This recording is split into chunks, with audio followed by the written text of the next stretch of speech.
ọlọ́lẹ̀. ní 1960 orílẹ̀-èdè yìí gba òmìnira lọ́wọ́ òyìnbó amúnisìn tí gbogbo ẹ̀yà tí ń bẹ nílẹ̀ yìí sì ń jíjò ṣẹ́gun.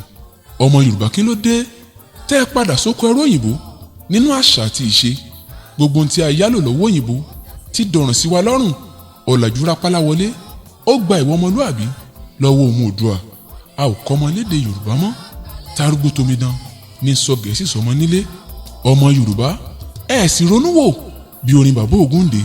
òmìnira Yorùbá, òmìnira Yorùbá, òmìnira Yorùbá ti sọ̀kalẹ̀ bí ọ̀wàrà òjò. ìwádìí ìjìnlẹ̀ nípa ìṣọ̀kan ọmọ Oòduà àti ọ̀nà àbáyọ láti ọwọ́ Olúṣẹ́gun Ayégbòkìkí ẹgbẹ́ sókè. ọmọ ọ̀rọ̀ máa wí nítorí gbogbo Yorùbá ló ń gbọ́.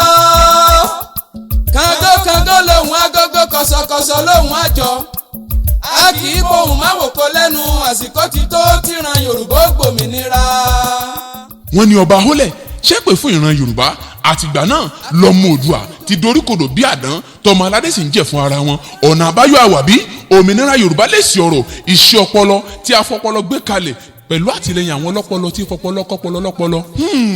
iṣẹ́ ọpọlọ lèyí àwọn ọ̀jọ̀gbọ́n nínú èdè àti àṣà Yorùbá ló sọ bẹ́ẹ̀. ó ti jáde sí CD àti bí CD lójú ẹsẹ̀ African Concept ẹ̀ka Lord Wonder Communications ló pò papọ̀ the French Media Link ẹ̀ka àdúrà communication nílùú Abẹ́òkúta ló ń pè kárí ayé. telephone 00 67 74 92 83 00 28 51 40 87 00 51 20 08 48. kò ṣeé má ní fún gbogbo akẹ́kọ̀ọ́ àti olùkọ́ èdè Yorùbá.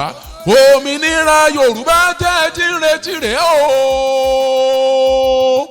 ọmọ ọ̀rọ̀ Olúṣẹ́gun Ayégbòkìkí òkú àfọmọnìyàn ṣe.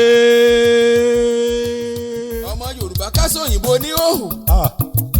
wọn ò wọṣọ tó bu kọ́lọ́fín ara wọn mọ́.